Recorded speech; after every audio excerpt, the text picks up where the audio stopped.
¿Qué tal, amigos? ¿Cómo están? Mi nombre es Darío Domínguez, algunos de ustedes me conocen.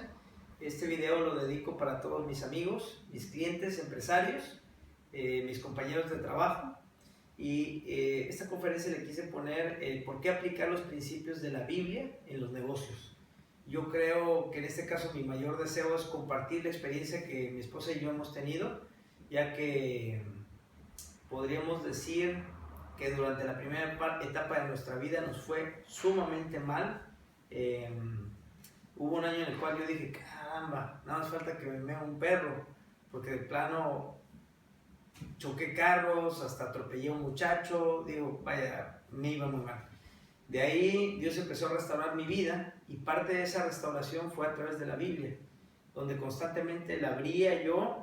Y en esa etapa particular de mi vida, cada quien Dios va tratando en diferentes etapas de su vida, cosas diferentes, pero en esta etapa me empezaba como a guiar, como a dar consejos de quién era yo realmente. Yo tenía un autoconcepto, pero la Biblia me hablaba de un concepto que Dios tiene de mí.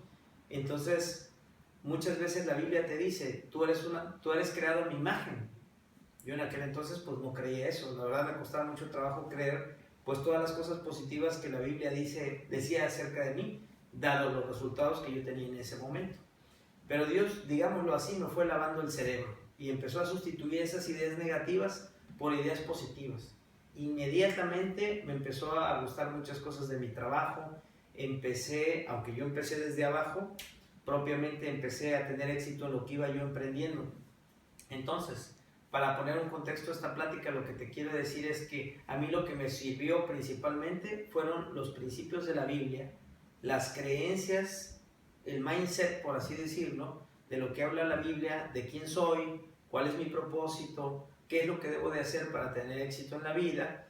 Y pues al aplicarlo, la verdad me empezó a ir muy bien, muy contento. Empecé a llevarme yo con mi esposa, que mi esposa también en una búsqueda de Dios, pues ella también, creo que su vida cambió muchísimo, ya tendrá ya oportunidad de compartir eso.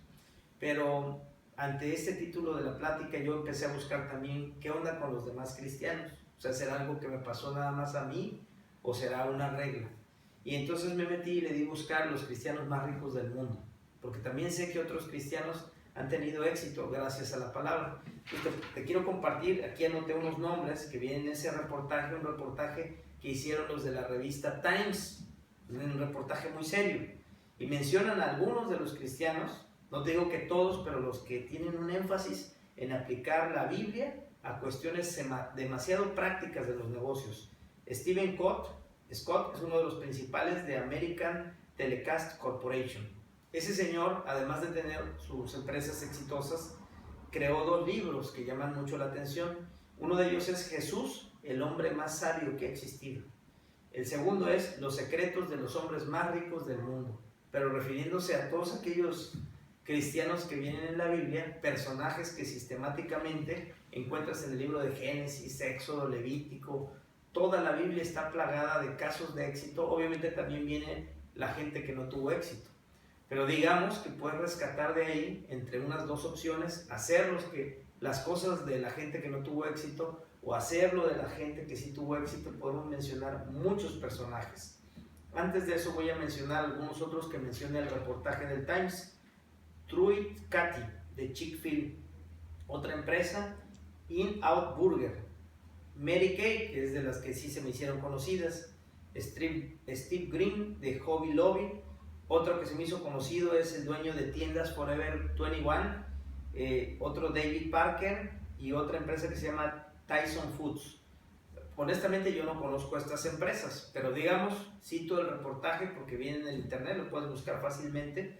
Y aparte hice una recopilación de lo que yo considero son los hombres más exitosos, pero además de ello, los hombres más felices.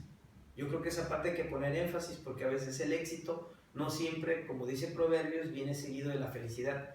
Hay gente que en la Biblia dice, Dios les permitió tener dinero, mas no la habilidad para disfrutarlo, sino que otras personas disfrutan de su riqueza, y dice, esto es un grave mal. Yo creo que esa parte sí la hemos visto, ¿no?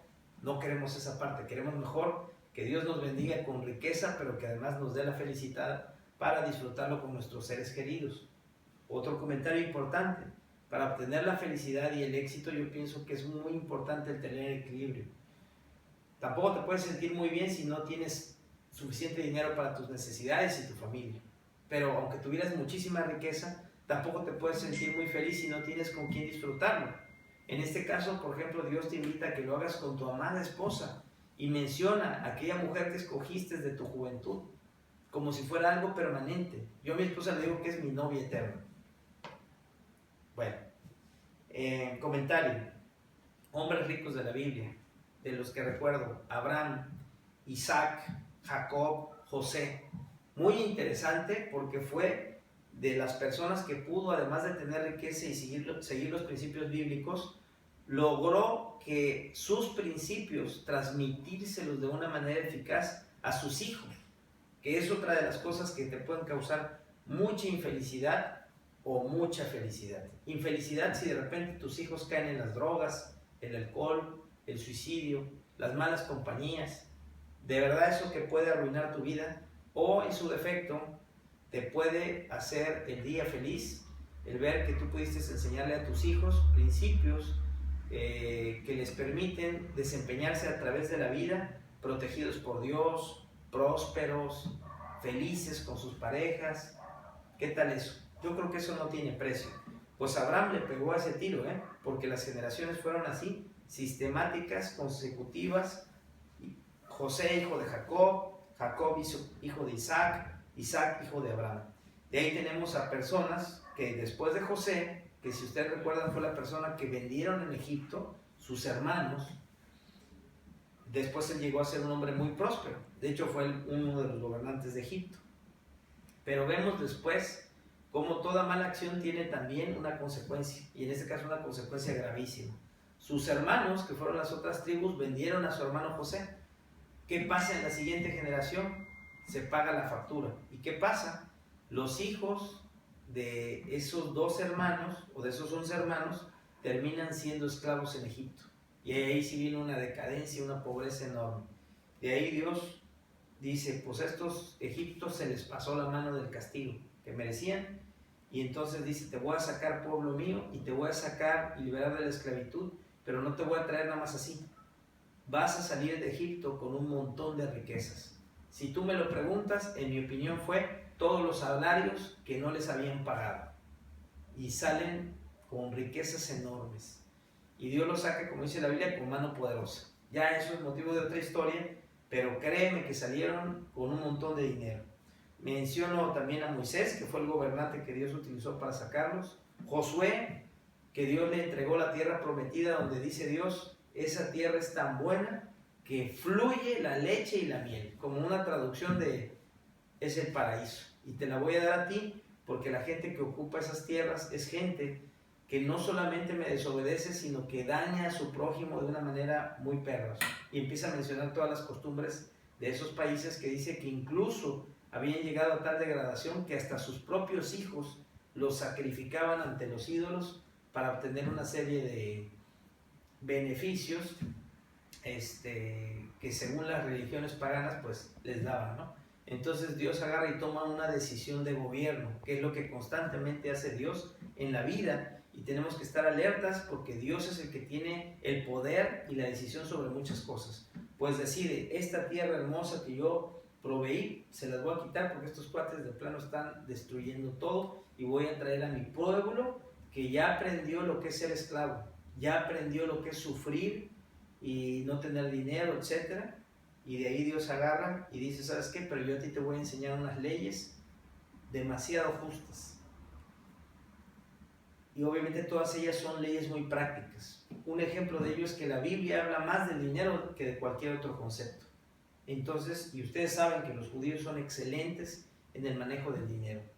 Tú vas a Polanco, ahí en la zona donde están todos los joyerías y todo eso, ¿y de quién crees que son? La mayoría, de judíos. Eso no puede ser casualidad.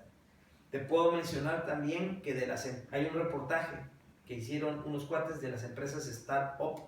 Las empresas Startup son las empresas más exitosas, fenómenos que se observan en las casas de valores.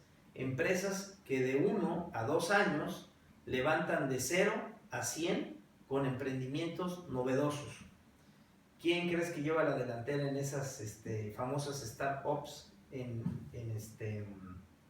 la bolsa de valores? Muchas dirigidas por judíos.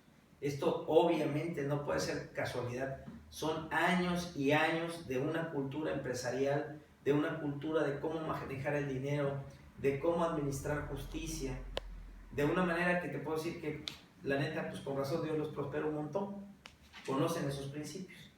Y menciono también de los premios Nobel, tengo unas estadísticas muy interesantes. A esa fecha que vi la investigación decía 846 personas han sido galardonadas con el premio Nobel. Ya sabes, a esto de la física, de la química, premio Nobel de economía, premio Nobel de la paz. Resulta que de esas 846 personas, 194 fueron judíos. Súper interesante. Es el 23%. Sobre todo es interesante si tomas en cuenta que de todo el mundo y de todas las nacionalidades, los judíos representan solamente el 0.2% de toda la población mundial. Quiere decir que siendo un país extremadamente pequeño, tienen un montón de premios Nobel, en mi opinión son unos genios. No vamos a generalizar, pero la verdad, honestamente eso tiene que ver con esta cultura que Dios les dejó. Vale la pena revisarla. Yo ahorita ni siquiera estoy entrando a qué principios, pero te puedo decir que otra persona que fue galardonada con ciertos premios, esa investigación la verdad no la tengo a la mano, pero viene que hace el comentario una persona que sabía mucho de economía, dice, ¿tiene usted la respuesta para la pobreza? Claro, viene en la Biblia, es perdonar las deudas. En el año en que se perdonaban las deudas, digo sin dar mucho detalle, más o menos era que cada 50 años se le apretaba, de acuerdo a los decretos de Dios, un botón de reseteo a la economía. Y si había personas que habían perdido sus tierras, si había personas que habían caído en endeudamiento, si había personas que habían tenido inclusive que ser vendidas como esclavas, porque habían caído en una situación de pobreza, llegaba el año 50 y ¿qué pasaba? Se reseteaba y se perdonaban todas las deudas y se regresaban todas las tierras a las tribus, de las 12 tribus de Israel, a las tribus que originalmente correspondían. De tal manera que, pongamos un ejemplo, si tu papá había despilfarrado toda la herencia, había manejado muy mal el dinero, no te preocupes, esa pobreza no iba a ser eterna. En el año número 50, a tu familia se le iban a regresar todas las tierras, con todos los beneficios que ello implica de producción. Y de esa manera no había una condenación eterna a la pobreza, como podemos ver que tiene nuestro sistema económico actual, demasiado injusto, más que nada podría decir demasiado ineficaz. Entonces, vale la pena aplicar los principios de la Biblia. Quiero comentar algo en lo que se resume toda la estrategia. De todos estos personajes, te puedo decir que lo que la Biblia reiteradamente decía es, y Dios estaba con José, y por eso José prosperaba en todo lo que hacía. Todo lo que emprendía prosperaba. Era un cuate que donde quiera que caía, caía parado. Que de hecho es uno de los dichos que yo tengo en el despacho. ¿Y por qué crees que lo digo? Porque yo he asumido esa creencia. Si yo estoy con Dios, Dios estará conmigo. Y si Dios está conmigo, ¿qué crees? Aunque me caiga, voy a caer parado. Y todo lo que yo haga, todo va a prosperar. Y bajo ese tipo de creencia, que es lo que Robert Kiyosaki y mucha gente habla del mindset, de que lo primero que debes de hacer es entrenar tu mente. Con ese tipo de mentalidad de que todo lo que tú hagas vas a prosperar, ¿qué crees que obtienes? Pues que todo lo que hagas vas a prosperar. Y esa creencia es congruente además con tus creencias, pues ¿qué crees? Excelente, ¿no? Este es el primer capítulo que comparto. Realmente no compartí ningún principio bíblico más que el hecho de, si Dios está contigo, todo lo que tú hagas prosperará. Y además te puedo decir que es justo, porque una persona que Dios está con él es una persona que cumple los principios. A nadie le va a hacer mal. Como dice el principio bíblico, amarás a tu prójimo, o sea, a la persona más cercana a ti, en general a los que te rodean, lo amarás de la misma manera como te amas tú. ¿Y cómo te amas tú? De la manera del concepto que Dios tiene de ti.